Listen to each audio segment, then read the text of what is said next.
Welcome to Unity Spiritual Center Ottawa's 2022 theme, Taking a Deep Dive. The theme this year is called Taking a Deep Dive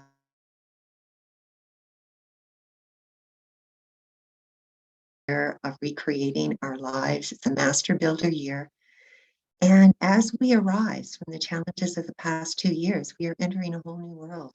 And to help us, we have been diving deeply with single topics over a 3-week period to more fully integrate this important spiritual theory within our lives.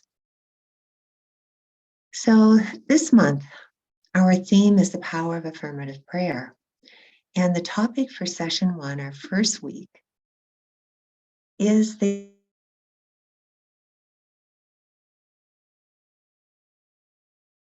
deep dive into prayer. Barbara Schreiner-Trudel began her ministry in 1998. Ordained with both the Centers for Spiritual Living and Unity, she currently serves as a prayer chaplain for Unity Canada. And for those of you who receive the monthly Unity Canada newsletter, you will have experienced her gift of prayer, powerful and profound. And if you don't currently belong to or sign up for the newsletter, I encourage you to do that. Reverend B, as she is affectionately known, has inspired thousands of people to create new careers, fulfilling relationships, experience fulfillment and satisfaction through their lives. She has healed her body and is an inspiration to those around her. Reverend B has the capacity to create a safe environment for participants who attend her workshops and lessons, and they leave her presentations inspired to take action. And what a beautiful gift, Reverend B, to inspire creative action in others. Reverend B's life is her ministry, and she will share her wisdom and then bring us into meditation. And please join me in warmly welcoming Reverend B to our communities. Reverend B.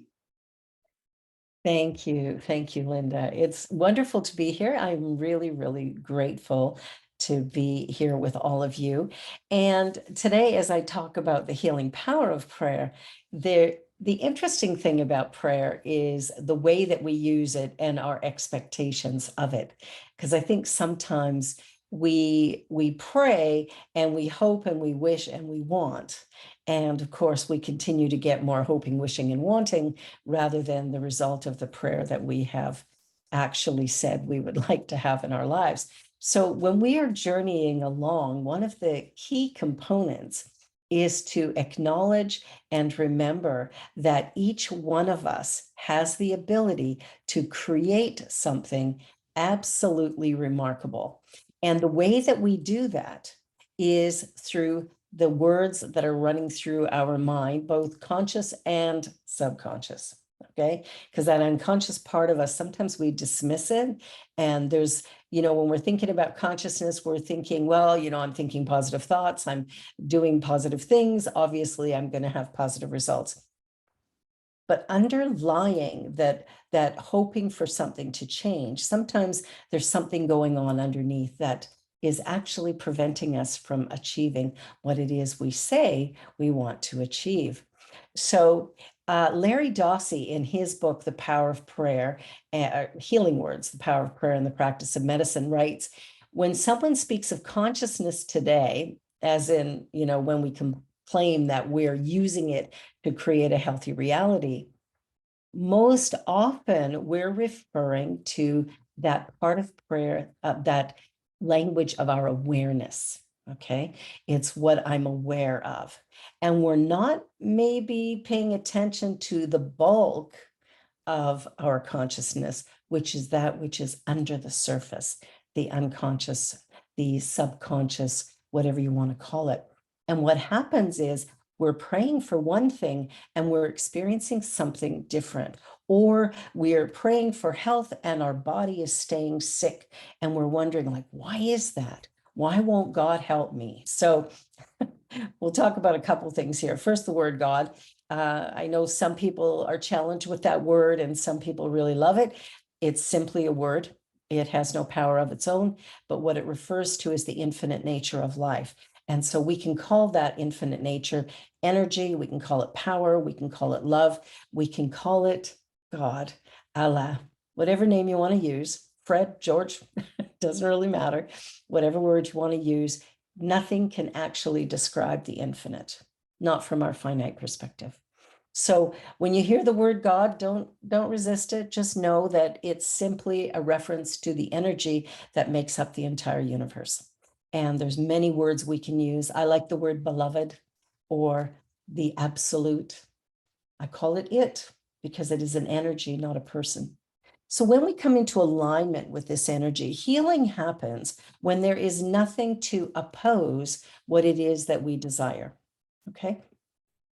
So if I have a desire for health, and I know many of you heard me talk about the healing that happened for me in June when I went to the Unity Convention. When I went there, now I've been praying for a long time about my health, about how every cell operates harmoniously with every other cell.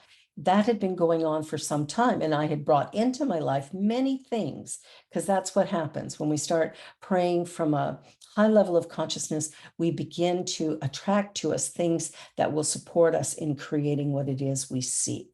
And sometimes what it shows us is something we're not particularly comfortable with. All right.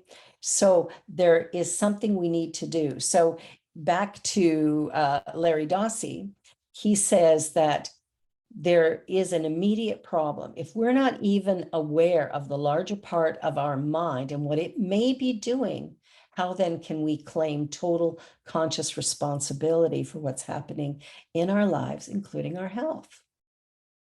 Right? Because sometimes in New Thought, when somebody gets ill, there's a desire either for themselves or others to go, well, what's in your consciousness? Or, well, how come? I was thinking really positive. How did I create this?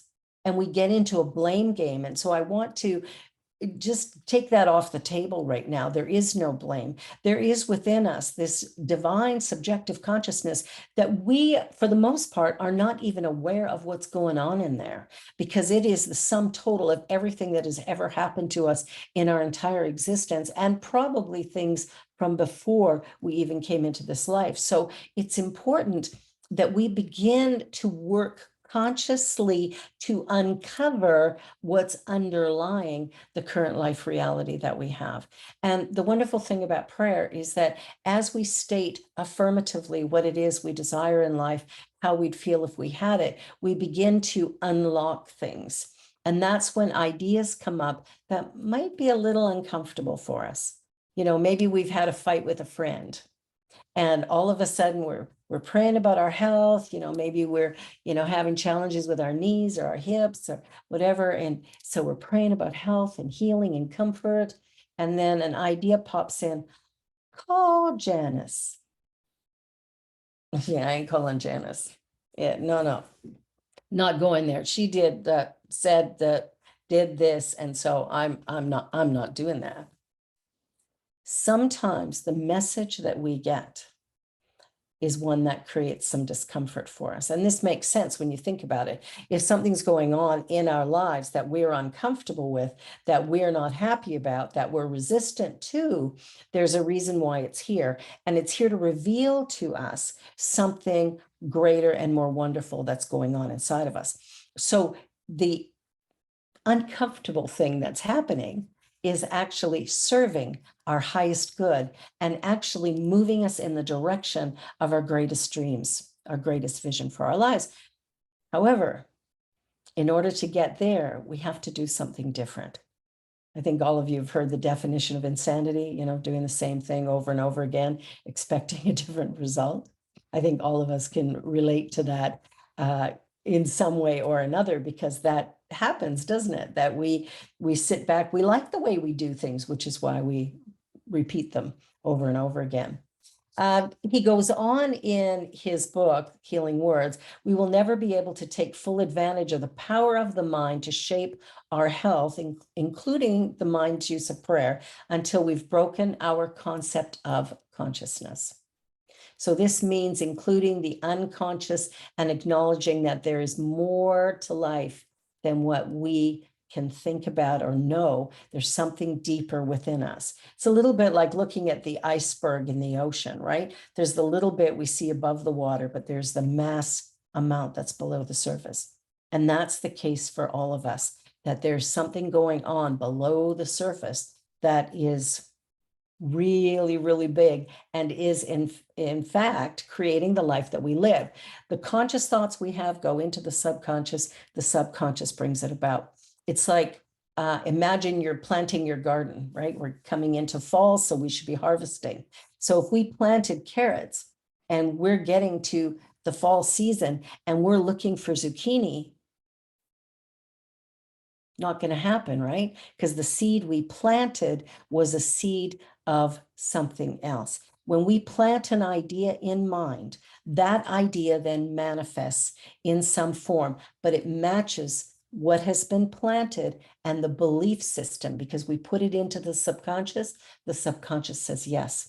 If we put in an idea and we go, I am health, and then in our mind we're thinking, oh, I'm so sick and I feel so bad and I feel, oh, this body, this is horrible, I hate it.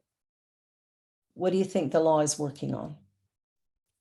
It's working on that disconnect. So we want to pay close attention. Now I've been praying forever, probably somewhere in the last 40 years. And in that time of doing affirmative prayer, I have watched some truly remarkable healings take place. One in particular, a dear friend of mine who was dying of AIDS, was down to less than 90 pounds. And I had picked him up from the hospital and took him home. And really, I don't think anybody had much hope for his survival.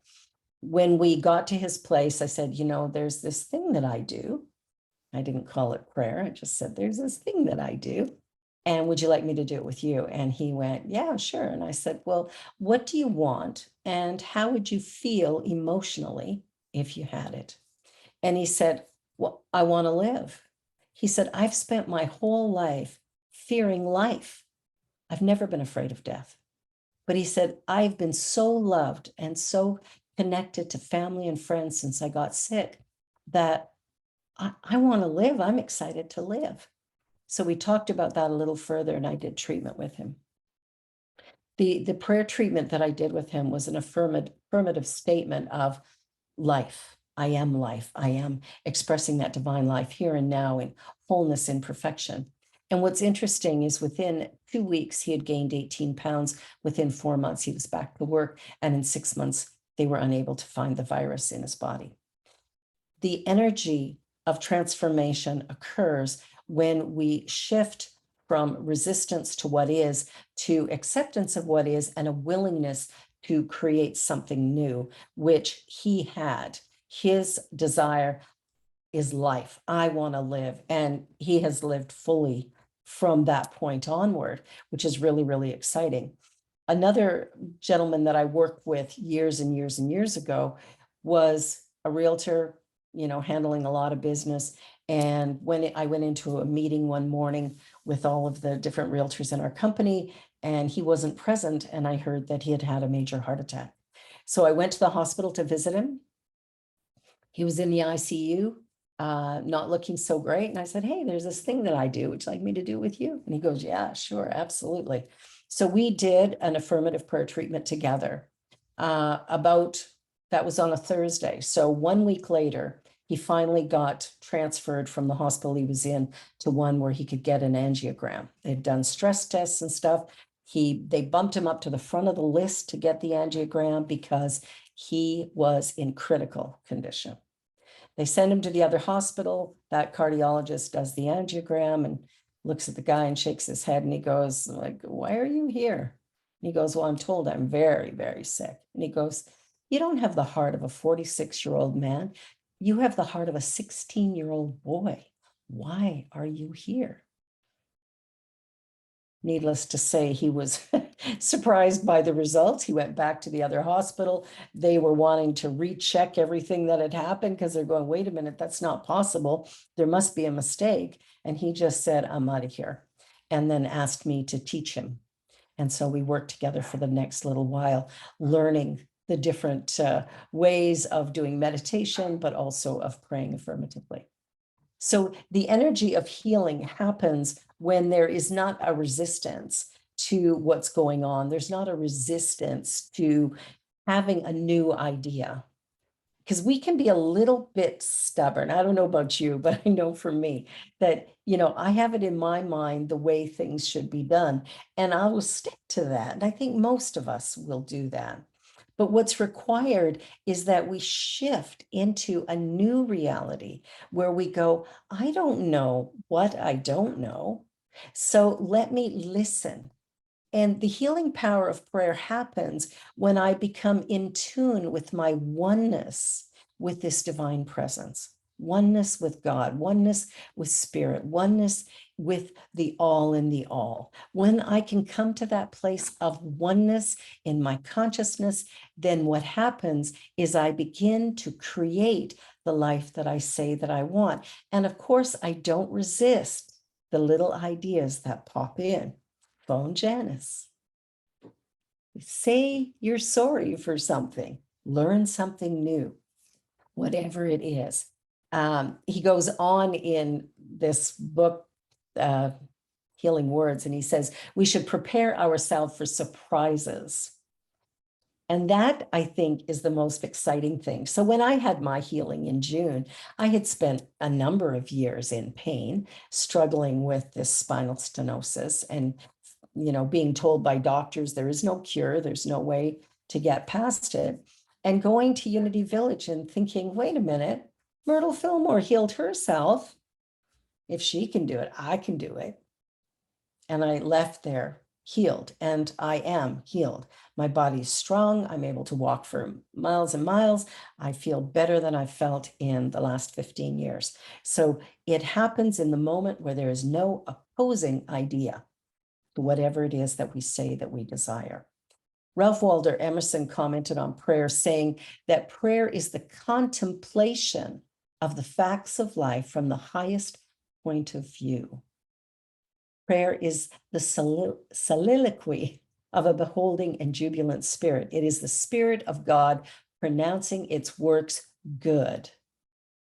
Okay, so as soon as we experience our oneness with God, right? We're not begging, right? Affirmative prayer is stating an affirmation into the consciousness of oneness. And as we do that, the answer is always yes. Always yes. Charles and Cora Fillmore, in their book, Teach Us to Pray, wrote, there are metaphysicians who think that this earth is a temporary abiding place of the soul, kind of kindergarten, where lessons are learned in a single lifetime that fit the soul at death to fly away to paradise or some beautiful place in the sky.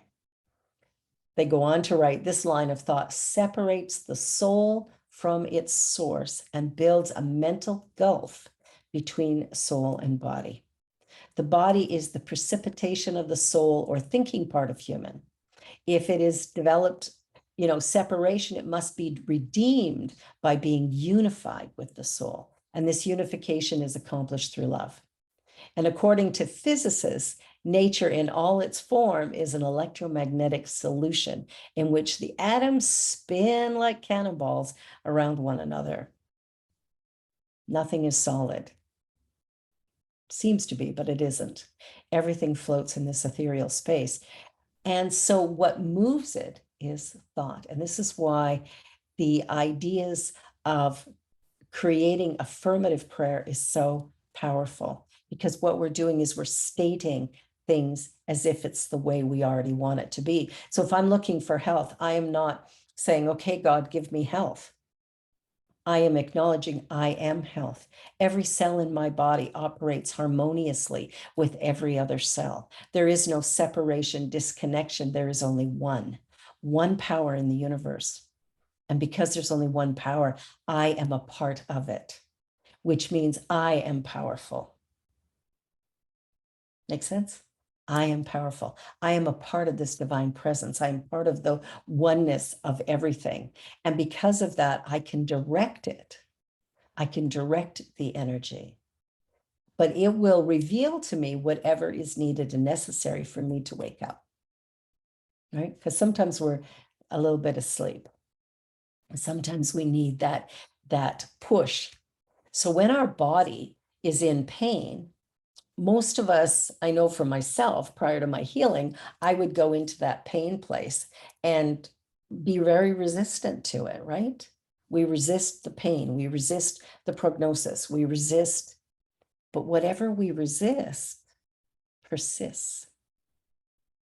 Whatever we resist persists. Our attention focuses in on one thing. Whatever it focuses on, that expands and grows. So we want to look at, where is my focus? So if my focus is, I am so sick, then we know the power of the two words, I am. And what we've done is we have illuminated this bigger idea, I am so sick. I am sick and tired. I am frustrated and annoyed. I am hating my job. I am so, do we do this? Or is it just me? We do this, don't we? We sit back and we talk about all our problems. And in fact, we might even, chat with a friend and compete for who has the biggest problem. I know I've been guilty of that in the past. No. What you don't understand is I am having, more pain than you are. I am more unhappy than you. I am the most depressed, right? We will own it. We will anchor it. We will hang on to it like it's truth. But what if it's just a fabrication of an idea that we've held for however long? What if we decided instead, let me just switch it.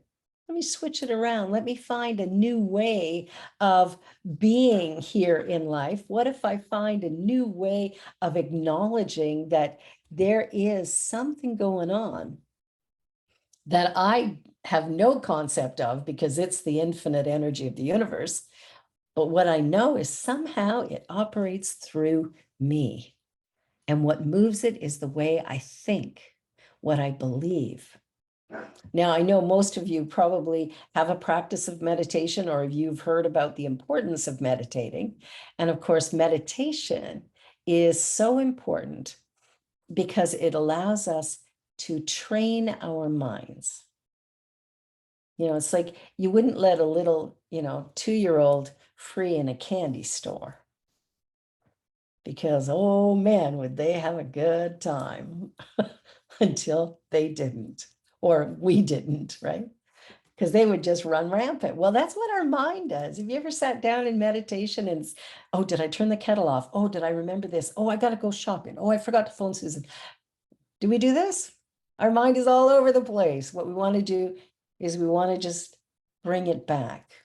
And so part of preparing ourselves for prayer is to quiet that chatter, to begin to quiet the mind, to acknowledge our oneness with this divine presence, to remind ourselves there is only God, nothing else, nothing to oppose it, nothing to separate me from it.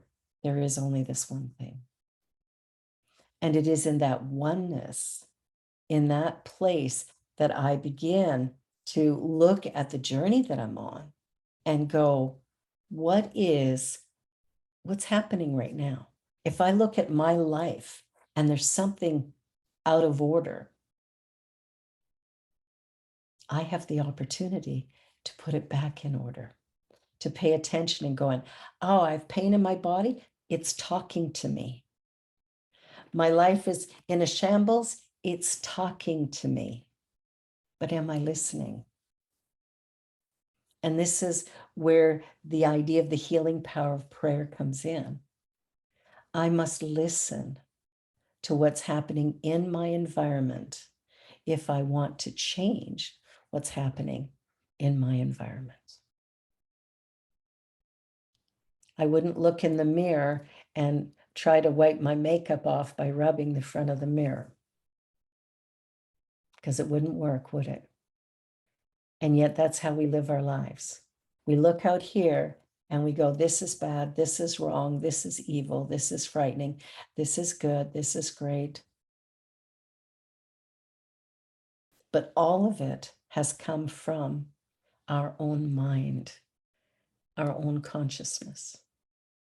And if we want to change anything out here, we have to begin inside.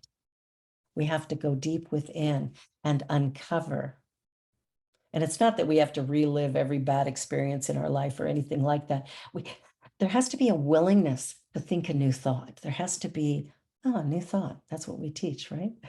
There has to be a willingness to do something different, to be what it is we say we want to be in the world.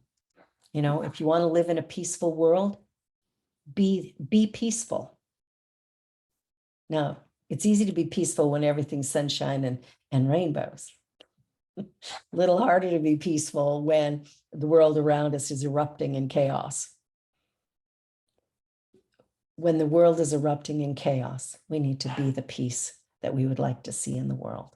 It is essential. And so when we're looking at the world around us and we're looking at what it is we desire, then we need to be that thing. You want love in your life? Be loving. First to yourself and then to the world around you. You want to live in a peaceful world? Be peaceful. In the midst of absolute chaos, find peace. If the journey that you're on is a struggle in any way, take the time to surrender, to be present, and to listen for that still small voice, because that's what's going to take you to the place that you really want to go. That's where the healing happens. And over the next couple of weeks, we're going to go deeper into the foundations of it and also into the practice of it. So let us just take a moment now. Let us go into meditation. And if you're comfortable, I invite you to just close your eyes and take a deep breath in.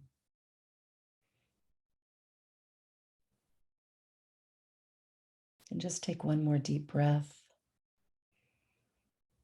And just anchoring your awareness right here, and to explore the idea of being one with this immense power, one with the divine, one with God. And let us just take a moment in the silence to be that oneness.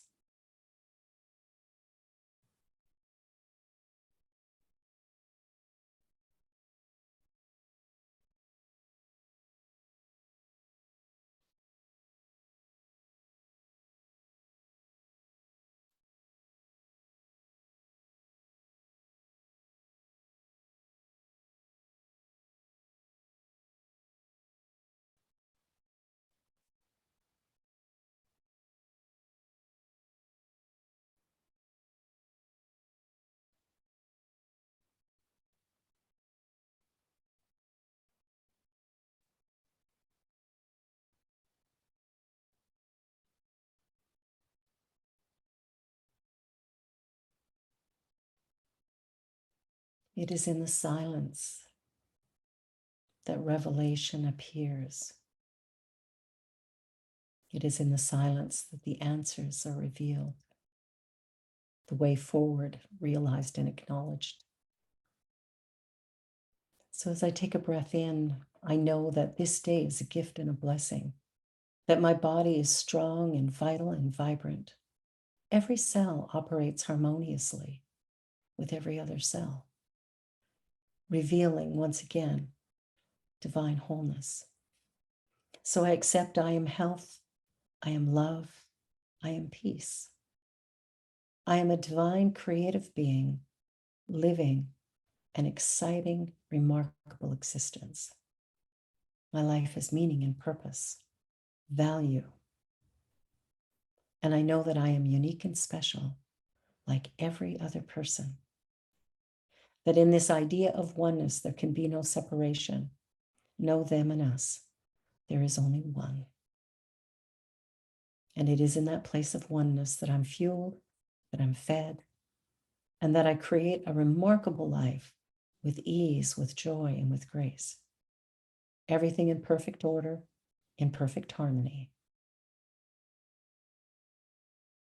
And for all of this, I'm deeply, deeply grateful. Grateful for life, for love, for health, for vitality. Grateful for community, for friendship. Grateful for awareness and understanding. Grateful for the deep dive that brings me to my true self.